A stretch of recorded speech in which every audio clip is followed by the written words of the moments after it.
बिस्मिल्लाहिर्रहमानिर्रहीम। लाखों करोड़ों अरबों दरूदो सलाम आप सल्लल्लाहु अलैहि वसल्लम पर और आपकी आल पर। अल्लाह ताला आपको खुश रखे। मैं हूं तारिक जावेद, आप देख रहे हैं दादा तारिक रेसिपी। जो मैं आपके लिए रेसिपी लेके आया हूँ बहुत ही ज़बरदस्त। हम बीफ के पाए बनाएंगे।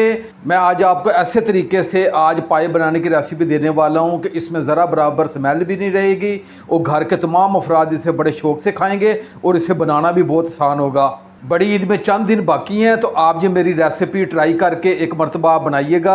आप कहेंगे कि वाकई दादा तारिक भाई ने कोई बड़े पाई की रेसिपी दी है। आज आपको पाए साफ़ करने का ऐसा तरीका बताऊंगा कि आप मेरे तरीके से पाए को साफ़ करके इसका सालन बनाइएगा। इंशाल्लाह घर के तमाम अफराद प्लेटें चाट जाएंगे।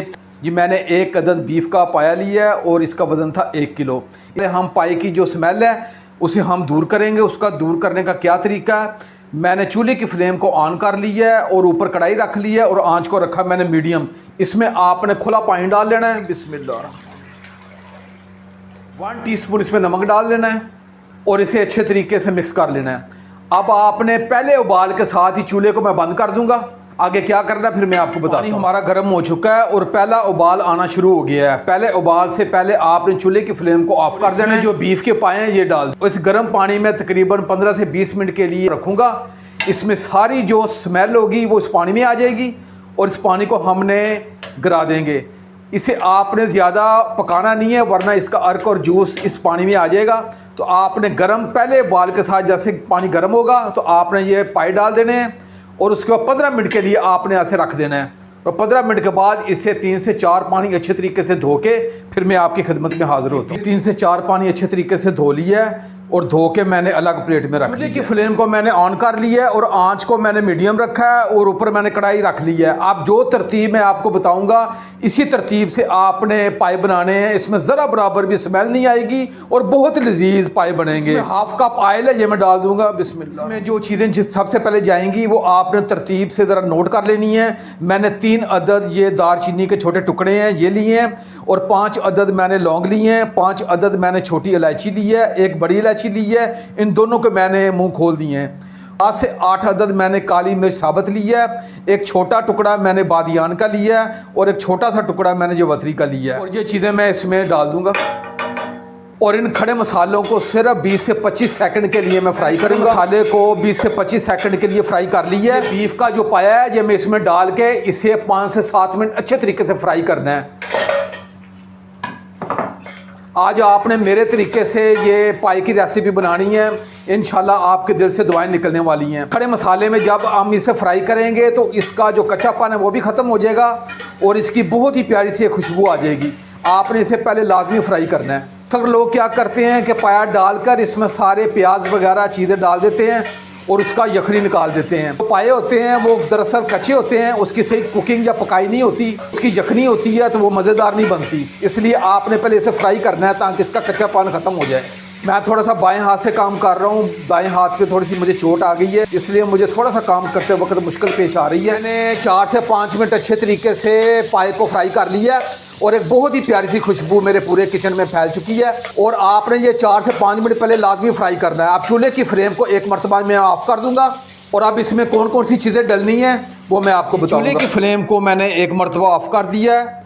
अब मैंने 2 अदद मीडियम साइज़ के ये प्याज हैं इन्हें मैंने रफली काट लिया, ये डाल दूंगा। और ये 20 से 22 अदद ये लहसुन के जवे हैं ये मैं डाल दूंगा। लहसुन इसमें ज़्यादा आप डालिएगा क्योंकि लहसुन के साथ बहुत कमाल का जायका आएगा। और 3 अदद ये हरी मिर्चें हैं इन्हें मैंने काट लिया, ये भी डाल देंगे। 1 टीस्पून मैंने सुरख मिर्च ली है और 1 टीस्पून मैंने नमक लिया है। नमक आप अपने जायके के मुताबिक कम ज़्यादा कर सकते हैं। और हाफ़ टीस्पून मैंने हल्दी लिया है और हाफ़ टीस्पून मैंने खुशक धनिया लिया है। ये सादे मसाले इसमें जाने हैं और खड़े मसाले हमने पहले डाल दिए हैं। अब आपने सिर्फ 1 गिलास पानी इसमें डालना है। अगर आप पाए कुकर में बना रहे हैं तो आपने पहली सीटी के साथ इसे 5 मिनट का सिर्फ वेट लगाना है पहले। और मैं कढ़ाई में बना रहा हूं तो इसे मैंने तकरीबन 15 मिनट के लिए मीडियम आंच पे से कुक करना है ताकि ये तमाम मसाले प्याज वगैरह ये एक जान हो जाएं। अब 15 मिनट के बाद इंशाल्लाह मिलते हैं। मुझे ढांप के रखे हुए 15 से 20 मिनट हो गए हैं। अब इसका ढक्कन उठा के चेक कर लेते हैं जी। ये लें जी, हमारे तमाम प्याज वगैरह ये एक जान हो चुके हैं। ये देखिए तमाम मिक्स हो चुके हैं। आपने आज की रेसिपी में टमाटर नहीं डालना, थोड़ा सा दही डालेंगे हम, टमाटर नहीं जाएगा। चूल्हे की फ्लेम को मैं थोड़ा सा हाई करूँगा, थोड़ा सा जो पानी इसे खुशक करेंगे और साथ दही डाल के इसकी अच्छे तरीके से बुनाई करें। मैंने बीफ के पाए की अच्छे तरीके से बुनाई कर ली है और इसका ऑयल भी अलग हो गया है और एक बहुत ही प्यारी सी खुशबू मेरे पूरे किचन में महक चुकी है। अब इसमें मैं थोड़ा थोड़ा करके ये दही डालूंगा और साथ साथ बुनाई करता जाऊंगा। आज की रेसिपी में आपने टमाटर नहीं डालना, दही डालेंगे इसमें। ये मैंने हाफ कप दही लिया है, ये तकरीबन कोई 100 ग्राम बनता है। बाकी जो बच गया दही ये भी डाल देंगे और इसे अच्छे तरीके से मिक्स करूंगा और इसकी अच्छे तरीके से भुनाई दोबारा करूंगा। दही के साथ 5 से 6 मिनट मजीद इसकी अच्छे तरीके से भुनाई कर ली है और इसका ऑयल मुकम्मल अलग हो गया है। अब ये पायों का जो कच्चापन था जो मुकम्मल ख़त्म हो चुका है। इसे हमने 2 मरतबा अच्छे तरीके से फ्राई भी कर ली है और इसकी भुनाई भी कर ली है।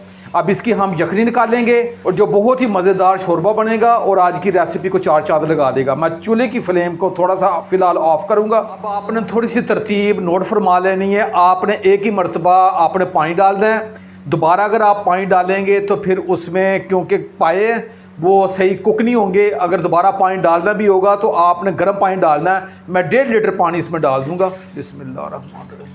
अगर आप कुकर में बना रहे हैं फिर आपने 1 लीटर पानी डालना है और पहली सीटी के साथ आपने कम अज़ कम 35 से 40 मिनट का कुकर लगा देना है। मैं कढ़ाई में बना रहा हूं तो मैं 1.5 लीटर पानी डालूंगा और इसे मैं कम अज़ कम 1 घंटा 10 मिनट तक इसे मैं ढाँप के रखूँगा और ये हल्की आंच पे पकता जाएगा और साथ ये पानी भी खुश्क हो जाएगा।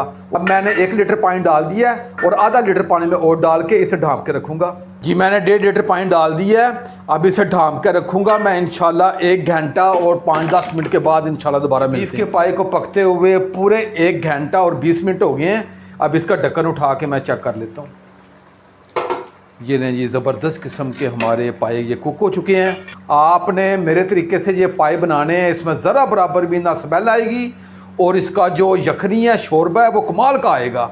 अब ये चूल्हे की फ्लेम को मैं ऑफ़ करूंगा और इसे ढाँप के 5 मिनट के लिए रखूंगा ताकि इसका रोगन और इसकी जो रौनक है वो ऊपर कढ़ाई के ऊपर आ जाए और इसे 5 मिनट के लिए ढाँप के रखूंगा। मुझे ढाँप के रखे हुए 5 मिनट हो गए हैं। अब इसका ढक्कन उठा के हम चेक कर लेते हैं। ये ले जी, बेहतरीन हमारे ये पाए कुक हो चुके हैं और मुकम्मल अर्क और जूस और रौनक ऊपर आ चुकी है। हाफ टी स्पून ये गर्म मसाला जो मैं आखिर में डालूंगा और 2 अदद साबुत मिर्चें हैं ये मैं डाल दूंगा। इनका फ्लेवर और भी बढ़ के आएगा और ये थोड़ा सा धनिया है ये आखिर में डाल देंगे और इसे मैं 1 मरतबा मिक्स कर दूंगा। जब मैं इसे प्लेट में डाल के आपको डिश आउट करके भी चेक करवाता हूँ। ये देखिएगा, एक एक पाया देखिएगा कैसा ज़बरदस्त ये कुक हुआ है। मैं इसे बिल्कुल कैमरे की आंख के बिल्कुल करीब से भी आपको चेक करवा रहा हूँ। ज़बरदस्त ये देखिएगा, छुरी की मदद से मैं आपको चेक करवाता हूँ। बहुत सॉफ्ट और कैसे ज़बरदस्त किस्म के हमारे ये पाए गल चुके हैं।